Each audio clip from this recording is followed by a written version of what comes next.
gram panchayat राज्य मोहम्मदपुर से निकरमठ निझारू संचालित एवं महिला प्रत्याशी श्रीमती अदिति देवी जिनकर पति बनी विकास कुमार राम तो फिर से इन्हीं के मुखिया बनावे के बाद आ अपना पंचायत के असही नाम बढ़ावे के बाद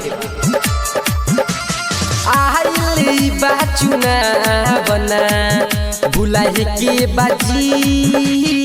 आइल बा चुनावना बुलाए के बाजी अदिति देवी के जितावे के बाजी फिर से मुखिया बनावे के बाजी विकास भैया के जितावे के बाजी फिर से मुखिया बनावे के बाजी आइल बा चुनावना बुलाए के बाजी आइल बा चुनावना बुलाए के बाजी अदिति देवी के जितावे के बाजी फिर से मुखिया बनावे के बाजी विकास भैया के जितावे के बाजी विकास नहीं से करावे के बाजी अदिति देवी जिंदाबाद जिंदाबाद जिंदाबाद विकास भैया जिंदाबाद जिंदाबाद जिंदाबाद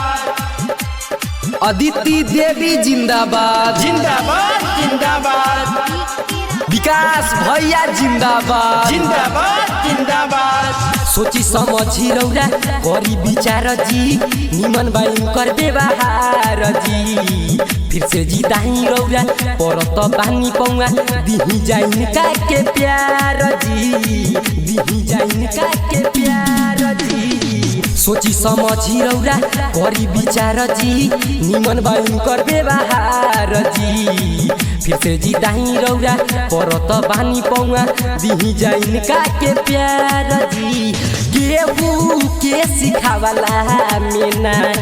आवे के बाजी केहू के सिखावला मेना आवे के बाजी अदिति देवी के जितावे के बाजी फिर से मुखिया बनावे के बाजी विकास भैया के जितावे के बाजी विकास नहीं से करावे के बाजी अदिति देवी जिंदाबाद जिंदाबाद जिंदाबाद विकास भैया जिंदाबाद जिंदाबाद जिंदाबाद अदिति देवी जिंदाबाद जिंदाबाद जिंदाबाद विकास भैया जिंदाबाद जिंदाबाद जिंदाबाद दिन या रात चाहे कवन बेहरा खोजला पजाली भेटाई हो भोटवा के ताकत जाके तबूते पर दिही जा फिर से देखाई हो दिही जा फिर से देखाई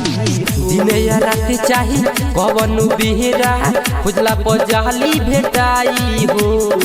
भोटवा के ताकत जाके तबूते पर दिही जा फिर से देखाई हो नीरज के गाना बजावे के बाजी नंदन से प्रचार